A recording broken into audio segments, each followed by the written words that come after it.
Olá, queridos, bem-vindos a mais uma aula de geografia. Hoje o nosso tema, o tema da nossa aula será migrações, refugiados e diversidade. Ok? Vamos lá? Bem, queridos, hoje nós somos mais de 7 bilhões de pessoas no planeta. Agora imagina essa quantidade de gente, né? Nós não temos uma unicidade religiosa, étnica, linguística, ou seja, pelo contrário, a população mundial ela é marcada pela diversidade religiosa, linguística, étnica e etc.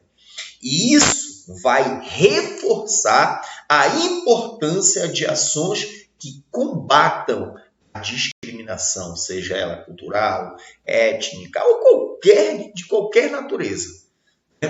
Uma vez que essa diversidade ela é uma característica constitutiva, ou seja, ela surge a partir desses aspectos demográficos do mundo. E essa diversidade mundial, ela tem relação principalmente com esses movimentos migratórios que marcam a história dos povos, a história das pessoas, a história das nações, desde a pré-história. Né? Você percebe que as migrações elas ocorrem. Por exemplo, quando a gente está estudando a Amazônia, a gente percebe existe um povo que ele é classificado como, por exemplo, caçadores-coletores. Então, esse povo, ele se estabelecia, era um povo nômade, ele se estabelecia por pouco tempo em um determinado local. Né? Ou seja, eles eram caçadores-coletores, eles dependiam exclusivamente daquilo que a natureza pudesse oferecer para eles. Então, no momento que a alimentação ficava escassa, eles migravam para outro local em busca, né, do seu sustento, de um local que pudesse lhe fornecer uma alimentação, né, melhor. Ok? E com o passar do tempo, são outros motivos, por exemplo, fuga de guerra, né, de conflitos, a busca por melhores condições de vida, que vão impulsionar esses movimentos populacionais que vai, né, ser, né, digamos assim, o motor, que vai ser o motor dessa diversidade religiosa, étnica, linguística, né? E que vai ser necessário em que hajam ações governamentais, principalmente, para combater essa discriminação cultural, étnica ou de qualquer natureza, como eu já disse. Ok? Mundo diverso. Queridos, se você der uma olhadinha aqui nesse mapa acima e aqui ao lado, nesse gráfico, você vai perceber os idiomas mais falados do planeta. Por exemplo, idiomas nativos, né, oficiais. Por exemplo, aqui no Brasil, são vários idiomas que são falados. Por exemplo, tem a colônia alemã, que fala o alemão, tem a colônia japonesa, mas o idioma nativo, o idioma oficial do Brasil é a língua portuguesa. Entendemos isso? Então, olha lá, se você perceber o mandarim, né, na China, a China tem mais de 1 bilhão e 300 milhões de habitantes. Então, o mandarim é a língua, né, nativa mais falada no mundo. Depois existiu uma controvérsia entre o espanhol e o inglês, mas em relação a idiomas nativos, o espanhol ele é mais falado, né? Isso aí, de acordo com pesquisas, isso aí foi explicitado como o espanhol sendo a língua mais falada. Então, olha lá. E aí, sucessivamente, né? O árabe, o hindi, né? Na Índia, aí, o segundo país com maior população mundial. E assim sucessivamente. Beleza? Então, olha lá. E essa diversidade de modo de vida dos povos, das populações em todo o planeta, ela pode ser constatada por inúmeros aspectos, né? Como as diferentes culturas, as diferentes religiões, né, história, né, manifestações artísticas, política, econômica, entre tantos outros fatores, né, aspectos que a gente pode fazer essa constatação. Bem, e a gente conhecendo esses aspectos que eu acabei de citar, a gente tem condições de compreender melhor cada sociedade, né? E enxergar, compreender também a relação entre esses aspectos, né, que eu falei para vocês agora, né, culturais, religiosos, né, e a gente diferenciar cada um aspecto desse em relação a cada grupo, ok? Por exemplo, a religião. A religião é elementar que ela possui, né, uma função espiritual, ok? Bem, mas além da função espiritual, ela exerce um papel cultural e político. Por exemplo,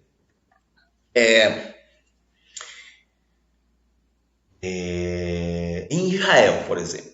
Israel, nos primórdios, Israel possuía um caráter teocrático, ou seja, as leis de Deus, né, as leis de Deus, elas regiam também o Estado, além do aspecto espiritual, ela exercia um aspecto político. Então, por exemplo, a pessoa que adulterava, adulterar era contra as leis, né, de Deus, então também era um crime, era considerado um crime passivo de apedrejamento, por exemplo, né, a pessoa que fosse flagrada adulterando. Então, é só um exemplo para você ver como cada grupo se diferencia, né, sobre cada aspecto desse que aí eu acabei de citar. O idioma, por exemplo, é outro aspecto muito importante para a gente diferenciar os grupos humanos, as sociedades humanas, né? E está relacionado à identidade de cada grupo, de certo grupo, né? Além de poder contribuir para a expansão cultural, né, de um determinado país. Ok? Diversidade étnica e cultural. Só um momentinho.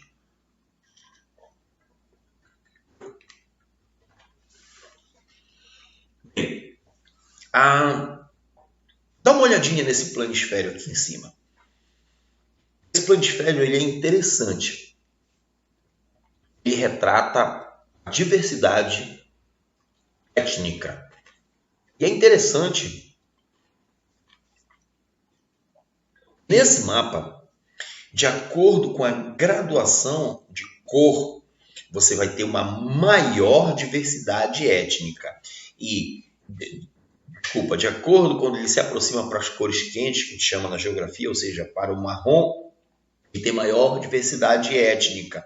E quanto mais próximo ao verde, menor diversidade étnica. Por exemplo, a Austrália, se você ver, ele tem uma baixíssima diversidade étnica. Já, por exemplo, o Canadá, ou então os países, principalmente os países da África, né, você tem uma maior diversidade étnica. Em relação à África, isso aí a gente constata, né, com o processo de colonização. A África, por exemplo, tal qual o Brasil, você não tinha uma unidade político-administrativa constituída. Você tinha o quê? Você tinha as tribos, e com o processo, né, de repartição do território, processo de colonização, você vai estabelecer em um mesmo território, uma mesma colônia, tribos, por exemplo, tribos rivais, tribos inimigas, tribos de diferentes várias etnias, tribos de diferentes etnias em um mesmo território. E com o processo de descolonização, permanece a unidade político-administrativa, ou seja, os países, e dentro desse país permanecem as diversas origens étnicas, né, desses povos africanos, ok? Então, para além disso, no processo atual de globalização que a gente vive hoje, né, e como consequência, né, nós temos vários movimentos migratórios, isso vai possibilitar a ampliação dessa diversidade étnica e cultural no planeta. Então, aí você deve estar se perguntando, mas o que é etnia? Etnia de um determinado grupo ou de uma população, ela se reconhece e está integrado por tradições, né, modo de vida, costumes, referências e símbolos próprios. Então, cada identidade étnica você percebe a partir desses fatores que eu acabei de citar. E mais ainda, com os avanços tecnológicos, o desenvolvimento, por exemplo, dos meios de transporte, né, de comunicação com a internet, aqui que a gente está tratando aqui essa aula, o aumento da circulação de informação, de serviços, de bens e serviços, pessoas, cada vez mais vem ocorrendo uma socialização entre esses diversos grupos étnicos e culturais, que possuem idiomas diferentes, costumes diferentes, valores diferentes, tradições diferentes, religião diferente, entenderam? E como resultado dessa babel toda, né, desse mingau aí todo étnico, digamos assim, o que é que você tem? O que é que se vê hoje, atualmente? É um grande intercâmbio entre etnias e povos. E aí que surge o tão chamado multiculturalismo, ou seja, a coexistência entre pessoas e grupos com identidades culturais totalmente diferentes dentro de um mesmo território. Eu acabei de falar sobre a África, né? Então você tem a coexistência de pessoas, de grupos com identidade cultural totalmente diferente, convivendo em um mesmo território, numa mesma região, no mesmo país. Ok? Vamos lá. Na contramão dessa diversidade. Como assim na contramão? O que se opõe a essa grande diversidade étnica e cultural no mundo? A gente vê alguns grupos sociais e até governos, estados que adotam posturas preconceituosas e intolerantes em relação a determinados grupos étnicos, né, que vivem em diversas regiões do planeta. E esses grupos eles chegam a ser perseguidos, sofrem discriminação, são privados de alguns direitos que cabem aos outros cidadãos, mas a eles não. Esse problema relacionado ao preconceito, à intolerância, ela vem ganhando força principalmente em países desenvolvidos, onde há um intenso movimento migratório. Por exemplo, o continente europeu, que existe um grande movimento migratório, e lá ocorre um processo que é chamado de xenofobia. O que é a xenofobia? É a aversão ao cidadão estrangeiro, né? Isso vai gerar intolerância, a intolerância social, em relação àqueles que não têm a mesma identidade, que não fazem parte daquele grupo, que não compartilham da mesma cultura, da mesma língua, da mesma etnia, religião, por exemplo, né? E alguns governos adotam posturas, né, xenofóbicas, né? Medidas radicais de restrição à permanência desses imigrantes, forçando eles a deixar o país, a retornar ao seu país de origem, né? E esse descontentamento, por exemplo, da população, ela é manifestada, ela é expressa através, por exemplo, de manifestações públicas, né? E esses governos, essa população xenofóbica, elas tentam justificar se é que isso é justificável, essa intolerância, alegando que a permanência desses imigrantes, desses povos, ele vai agravar os problemas que já ocorrem nas cidades, ou seja, os problemas urbanos e até a situação econômica, por exemplo. Com esses imigrantes, né, presentes, por exemplo, na Europa, eles vão concorrer com as pessoas do país com relação, por exemplo, a emprego, né? Aí eles se sentem ameaçados em perder emprego porque os imigrantes se sujeitam a receber um salário menor e aí, né, vai gerar desemprego para a população, né, originária, para a população local.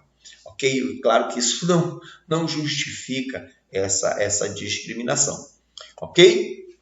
Com relação às migrações, um aspecto importante no que se refere, no que diz respeito a essa distribuição populacional, são esses movimentos que quando eles são de entrada a gente chama de imigração com I, ou saída com E, imigração da população, né, que podem ser internacionais, quando ocorre de um país para outro, ou então interna, quando acontece dentro de um mesmo país. A gente tem que considerar esse aspecto quando há a contagem da taxa de crescimento vegetativo, ou seja, do crescimento populacional, há necessariamente que se incluir e se contar com essas migrações. Se você prestar atenção, cara, essa imagem ela me choca, né? Eu fiz questão de colocar essa imagem aqui, cara. Vocês prestam atenção nessa de cima, mas olha essa imagem aqui ao lado. Essa imagem me choca, né? Isso aí é um movimento que acontece aí principalmente do Marrocos em relação à Espanha, e no mar Mediterrâneo.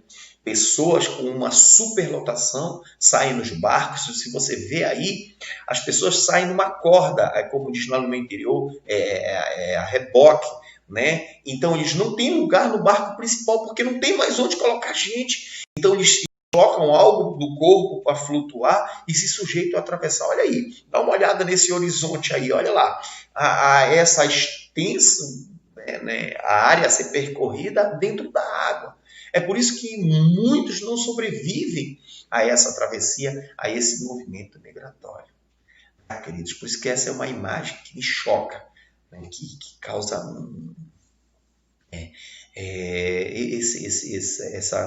essa coisa assim de dó mesmo. Ok, queridos? Vamos lá. E os fluxos migratórios, queridos, eles não são de hoje. Tá? Por isso, nós fizemos uma divisão em 3 etapas dos fluxos migratórios. Primeira etapa, isso aqui não é cerveja não, tá? Isso é energético. Vamos lá. Então, queridos, vamos lá. Fluxos migratórios até o século XIX. Eu falei para vocês anteriormente que os fluxos migratórios eles fazem parte da história, desde a pré-história, inclusive.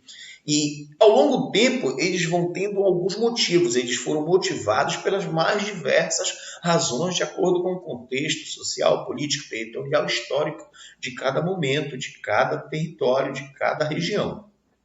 Por exemplo, entre os séculos XVI a XIX, grande parte desses fluxos migratórios eles vão ocorrer no contexto do colonialismo europeu.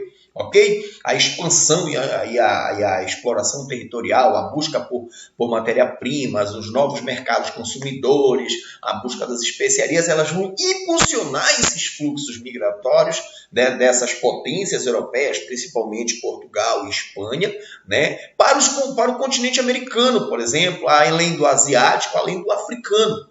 E nesse período vai ocorrer, né, uma espécie de migração que a gente chama de migração forçada. Um pouquinho e presta atenção para cá. Os movimentos migratórios, eles ocorrem, né, por 2 principais fatores, um de repulsão e um de atração. Ou seja, como se você estivesse brincando com imã, né? Um de repulsão é que expulsa a população do seu local, da sua região, e outros que atraem essa população para uma determinada região. Então, os fatores de repulsão, por exemplo, no Nordeste. No Nordeste, no período da borracha, aqui na Amazônia, existem muitos nordestinos, principalmente cearenses, eles vão se direcionar para a Amazônia. Então, tem alguns fatores, por exemplo, fator de repulsão que vai expulsar eles do Nordeste. A seca intensa, a falta de alimentação, a falta de trabalho, né? Isso vai expulsar os nordestinos do seu local de origem, do Nordeste. E a Amazônia vai ter o fator de atração, que é a falsa promessa de enriquecer na Amazônia, emprego, moradia, alimentação, então a água, né, abundante. Isso vai fazer com que haja o fator de repulsão, como eu disse, e o fator de atração, ok? Então vamos lá. Nesse momento eu tenho uma migração que a gente classifica como migração forçada. O que é nesse período, né, das grandes navegações? Nesse período eu vou ter principalmente o tráfico negreiro, ou seja, a migração forçada, a disponibilidade da mão de obra dos escravos africanos para trabalhar principalmente na agropecuária, ok? Sobre o sistema escravocrata. Bem, isso até o século XIX. Entre o século XIX e o início do século XX, um outro fluxo migratório que a gente vai destacar aqui é o grande movimento para a América, principalmente para os Estados Unidos. Mas que momento histórico a gente vive? São as grandes guerras, né? Os grandes conflitos internacionais, e principalmente que vai se estabelecer na Europa. Isso vai fazer com que haja um grande fluxo migratório para o continente americano, principalmente para os Estados Unidos. Os fluxos migratórios contemporâneos, hoje, né, no pós-guerra, o que é que a gente percebe? Hoje continua havendo, né, um fluxo migratório, principalmente para a América do Norte. Mas existe um grande fluxo também para a Europa, principalmente para a Europa Ocidental, que é a busca de melhores condições de vida, a busca de empregos, né? Outros fluxos que ganham destaque, por exemplo, os latinos, principalmente os mexicanos com relação aos Estados Unidos. Vocês viram que passou uma novela aqui, né, que existia aí a tentativa de entrar de maneira ilegal, né, nos Estados Unidos. Então eles né, forjavam as mais diversas situações para tentar entrarem de maneira ilegal, né? Então, para vocês terem uma ideia, em 2015 o censo do lado norte-americano, ele estimou que cerca de 17% da população já era latina, para vocês terem uma ideia dos movimentos migratórios. Ok? Vamos lá. Bem, eu falei que existiam movimentos forçados. E esses movimentos forçados, eles ocorrem podem ocorrer de um país para outro ou dentro de um mesmo país. Quando eles ocorrem, né, de um país para o outro, eles são chamados de refugiados. Quando eles ocorrem dentro de um mesmo país, eles são chamados de deslocados internos. Ok? Então vamos lá. De acordo com a ONU, e uma das agências da ONU, que é a ACNUR, ela identificou que em 2015 havia no mundo mais de 36 milhões de deslocados internos, principalmente dentro da Colômbia, dentro da Síria e dentro do Iraque. Já o número de refugiados foi estimado em aproximadamente 17 milhões, né, de pessoas que foram abrigadas principalmente na Turquia e no Paquistão. Okay? E esses refugiados, eles enfrentam muitos desafios. Por exemplo, no perigo da fuga. Eu acabei de falar agora há pouco, né, a tentativa de forjar situações para entrar de maneira ilegal, por exemplo, para passar a fronteira do México com os Estados Unidos, que é extremamente vigiada. Existem uns agentes que são chamados de coiotes, né? A pessoa não tem nenhuma garantia nessa travessia arriscada, perigosa. Muitos, né, perdem até a vida, né, para entrar nos Estados Unidos, por exemplo.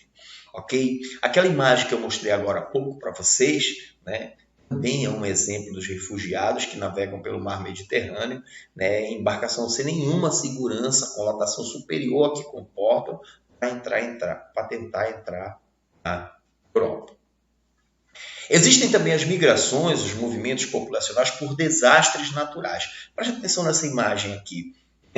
Você vê aí uma enchente e o deslocamento de pessoas. Então, os desastres naturais podem ser furacões, tufões, maremotos, terremotos, né, enchente, seca, que vão gerar esses fluxos migratórios que vão obrigar as pessoas a mudar da sua região.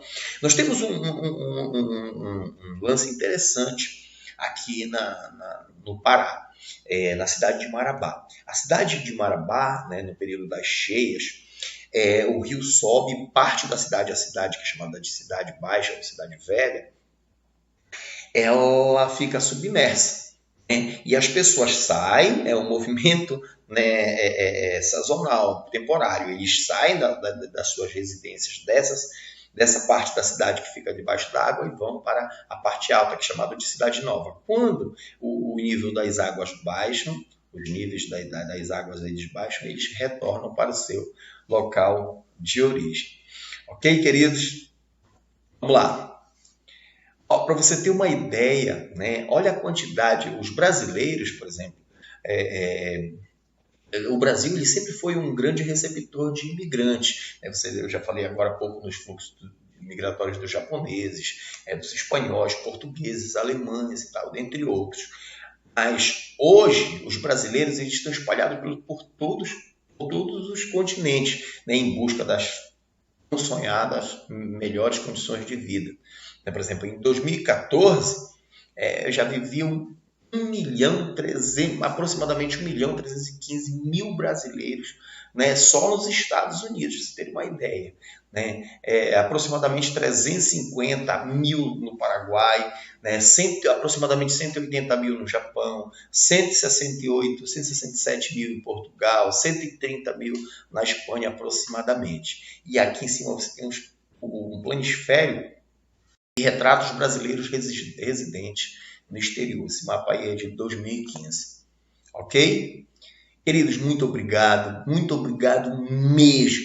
Espero que vocês tenham gostado da aula, tenham aproveitado ao máximo.